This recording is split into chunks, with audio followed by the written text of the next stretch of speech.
Last month, I made a video about unboxing and setting up this little inexpensive lathe, and that video led to a lot of questions. Like, Rex, do I really want to get into wood turning? Do I have to buy a bunch of expensive woods? Is this little lathe really good enough for my shop? Well, let's find out.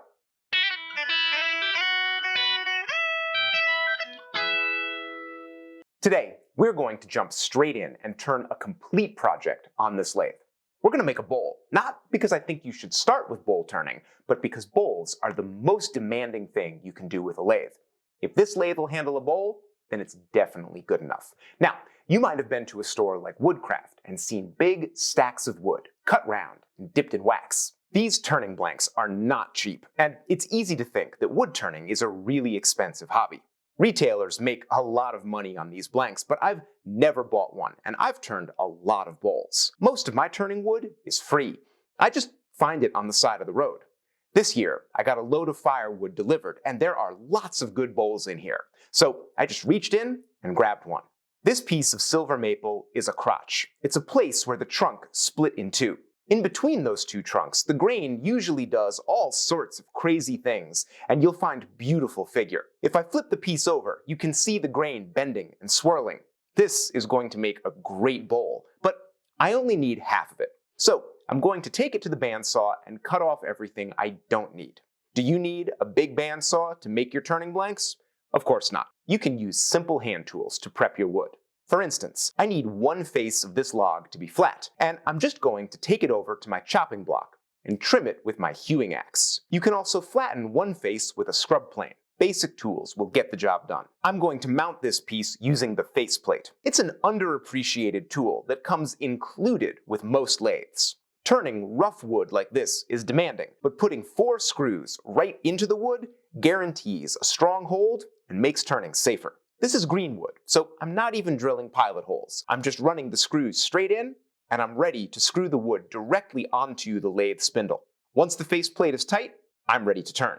For any bowl or rough turning, the lathe should be set for its lowest speed. I'm just going to move the belt to the smallest pulley on the motor side and the largest pulley on the spindle side. The lathe comes with some pretty silly plastic doors that cover the belts. I eventually took those off, but you can leave them on if you like. Right at the beginning, I'm having trouble. I haven't turned a bowl in a while, so I'm rusty. I've also never turned on such a small lathe, and you can see me struggling to find the right cut. I'm generally trying to take off too much wood, and I need to back off for this lighter machine with its smaller motor. I also had trouble with the tool rest coming loose. That handle tightens to the right and the left, and it shouldn't matter which way you turn it, but if you tighten it to the right, then it works much better. I eventually figured that out and didn't have any more trouble. Once I got my technique sorted out, I took a series of light cuts, slowly getting the blank round and making it vaguely bowl-shaped. At this point, you get a pretty good idea of what your wood is going to look like. This piece is even better than I thought it would be. The grain is really wild, and there's a knot running straight through the whole piece. This is only the beginning of the project, and all that crazy grain means I need to take light cuts and go slowly to avoid tear out. Now that the piece is round, I can increase the speed a little bit. I admit, changing speeds on this lathe is not fun. You can see me struggling with those plastic covers. On the other hand, lathes with electronic speed control usually cost a lot more. An affordable machine like this is going to have some downsides. Soon enough, I'm back at it and turning away all that bark and shaping the bottom. There's actually a lot of bark, and I have to take a bunch of cuts to get down to good wood. I ended up leaving a little bit of the inner bark, just to give the bowl a bit more character. I'm nearly ready to flip this piece around, but first, I'm going to finish my outside profile. I'm letting this develop as I work with the wood. I almost never have a plan when I take a rough piece to the machine. There's no point in thinking about shape until you have some idea of what the wood is going to do. Now, I know what I've got, so I'm mostly watching the top of the bowl and seeing the profile develop as I work it. That's a nice curve. Time to flip the bowl around and work the inside.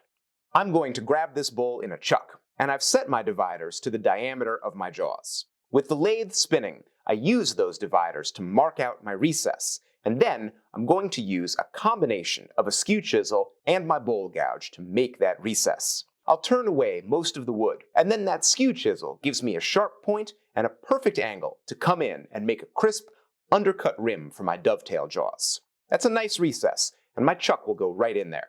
The project comes off the lathe, The faceplate comes off, the chuck goes on the spindle, and the bowl goes into the chuck. Now I can start hollowing out the inside.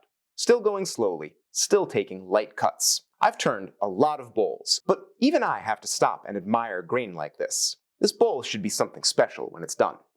Now I've got to hollow out the inside, taking heavy cuts and concentrating on removing material. The profile I've chosen for this bowl is concave on the inside, and cutting that curve means swinging the handle of my gouge way out over the bed. And that would be fine, except on a lathe this small, that tailstock is right where you want your hand to go. Luckily, it's only held on by a plastic plate and 2 little screws. In a few seconds, I have all that stuff removed, and the tailstock slides right off the bed, and I can set it aside. Now I can swing my tool through a full arc and get total access to the inside of the bowl. With most of the waste removed, I'm concentrating on the bottom, trying to get it flat and down to full depth. Of course, there's always the danger that you'll cut too far and break right through the bottom. Here's an easy trick for that. I put 2 fingers across the rim of the bowl and slide my gouge between my fingers until it touches the bottom. Then I grab it tightly, move to the outside, and put my fingers back on the rim. The tip of the gouge tells me how deep I've gone and how much wood I need to remove. I'm only about halfway to the bottom, but you can't tell that from the inside. You need some way to measure. Once the inside is down to depth, I want to refine that surface and get rid of some tool marks. The best tool for this is a round nose scraper. It takes a fine cut and leaves a smooth finish. It's also a very sensitive tool, and if you've got any bumps on your tool rest, the scraper will transfer those straight to the surface of your work. And with this budget lathe, the tool rest was far from perfect. Even the paint was bumpy. Luckily, this tool rest is soft cast iron, and you can easily clean it up with a mill file. Then, your last couple of passes with the scraper will be extra smooth. Okay, the bowl is about 90% done, but here we need to stop and take it off the lathe, because this is green wood, and it's going to warp and distort as it dries. So we're going to take the piece off the lathe, let it dry out, and then put it back on the lathe and turn it again to take out any distortion, make it round, and get our final finish. Now there are tons of ways you can dry out a green bowl, but I prefer the microwave. I keep an old one in my shop, and I just use it for stuff like this. I cook most bowls on high for 30 seconds, and then I take them out. When you take the bowl out of the microwave, it's going to feel hot to the touch, and you might even see it steaming, which is pretty cool. I usually put the bowl on a workbench, and I put a little scrap of wood under one side so air can circulate all around it. I leave the bowl like that until it feels cool to the touch. That takes about a half an hour. Then I nuke it again. Same thing, 30 seconds. Again, it's going to feel hot, and you need to let it cool down again. I usually repeat this whole process 5 to 10 times over the course of a day while I'm doing other stuff in the shop. I don't own a moisture meter, and I don't weigh the bowls as I do this. I just keep nuking it until it feels dry to the touch, or until I start to see some little cracks opening up in the end grain of the bowl. That's a great indicator that you're done. If you have some small splits in the wood, they'll probably close up as that bowl sits and absorbs a little bit of moisture back out of the air in your shop. Once I've nuked the bowl and I'm happy that it's dry, I let it sit for about a week, and that lets the wood come back to equilibrium with the ambient moisture in my shop. Then it's ready for its final turning. After drying, this bowl has distorted a little bit, but not much, and we've opened up some splits in those knots. I try to look at stuff like this as an opportunity, rather than a flaw. I'll seal the outside of that knot with blue tape, and then I'm going to grab a scrap of copper pipe and a file and make some copper shavings. I'm using a pretty coarse file, so it doesn't take long to get a nice little pile of metal. Then I'll mix up some 5-minute epoxy, add the copper shavings, mix it thoroughly, and start filling those splits. After everything is filled with epoxy, I've still got some small cracks and voids. Instead of mixing up more epoxy, I'll just drop some copper shavings directly into those cracks and then flood them with CA glue. For small voids, this works even better than epoxy. With everything filled, it's time to remount the bowl and get it cleaned up. You can see as I spin it that the bowl has warped a bit as it dried. I probably turned it a little bit too thin on the first pass, but that's okay. I think I can still save it. I generally do all of the second turning with a scraper. It's not too aggressive, and it cuts equally well through wood, epoxy, and copper. I've got mine nice and sharp, and you can see it throwing off feathery shavings. This is going to give me a nice finish and cut down on sanding. A lot of the work is on the inside, where I have a tricky undercut curve. I'm stopping the lathe frequently and feeling the surface to find the rough spots. After the bowl is round again and I'm pleased with the shape, I'll sand it, starting with 100 grit and working my way up to 220. I have the lathe on its lowest speed, and I always keep the paper moving to cut down on scratches and keep heat from building up. In between grits, I always stop and sand by hand. This is another way to avoid sanding scratches, especially if you work with the grain.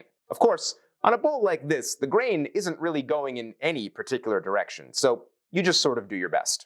I like to do all my finishing right on the lathe because it's fast. I usually seal the wood with a coat of shellac, and then I use some sort of quick finish, like an oil or a wax. For this project, I'm using a couple of finishes made by my buddy Brad, who has the channel Brad's Wood Turning.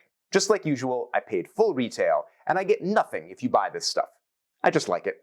The last step is to finish up the bottom. If you have a chuck, you can use these coal jaws for flipping the bowl around and getting at the underside. Of course, there are some more low-tech ways of doing this, and we'll cover those in a future video. Once I like the bottom, I'll sand it, and then wipe on a little finish with the lathe spinning. That way, when I take it off, it's completely done. This is the first bowl I've turned in months, maybe even a year, so it's nice to see that it came out so well. I love working with green wood and logs because there's no other way to get such interesting figure and the natural knots and character that you get from using wood straight from the tree. I really didn't know how this copper fill was going to work out, but I like it. You don't notice it from a distance, but as you get closer, it's this nice little touch, a little surprise for people who are paying attention. This video was not a complete guide to turning bowls. It was more like a demonstration and a shakedown of this lathe. I wanted to know if this machine was really good enough for your shop. And I'm happy to say that if you can turn a nice bowl on a lathe like this, then it is good enough. This is a budget machine with some limitations, but it's going to get you through the beginner and intermediate stages of your wood turning, and any similar mid-size lathe is gonna be pretty much the same thing. I mean, they're all made in a couple of Chinese factories anyway. And when I was making this video, it just pointed out to me like how many wood turning videos there are to make. I mean, we need to cover work holding, sharpening, tool selection, how to find wood, all sorts of stuff. And you know, that's good news because we've got time. I'll make the videos if you're going to watch them. And if you're getting started in wood turning, you might want to grab my first book, 1 Week to Wood Turning. It's a complete guide to the equipment of wood turning. It covers lathes, tools, grinders, accessories, and everything else. You can get it on Amazon as a Kindle book, or you can grab it off my website as a PDF. Just go to rexkruger.com/store, and it's right there. Now, when I was getting ready to do this video, I watched a bunch of videos by Richard Raffin. He is an OG British wood turner. He's been doing it forever, and he is so highly respected. He's got books, DVDs, classes, fine art exhibitions. Richard is the man, and he recently started a YouTube channel where he is just making the best, most information-packed videos. He is giving away all of his decades of hard-won knowledge, and I cannot get enough of his videos. But he's only got 2,000 subscribers, which is disgraceful. A guy like Richard should have a lot more subscribers than that. So let's fix that. I'll put a link to his channel down in the description. Go subscribe to Richard so he keeps making more videos for us to watch. And these videos would never be possible without my patrons on Patreon. If you'd like to be one of those people, go on over to patreon.com/RexKruger and check out all the rewards and extras we have for the people who make this content possible. I'll be back next week with another woodworking video, and I hope you'll join me. Thanks for watching.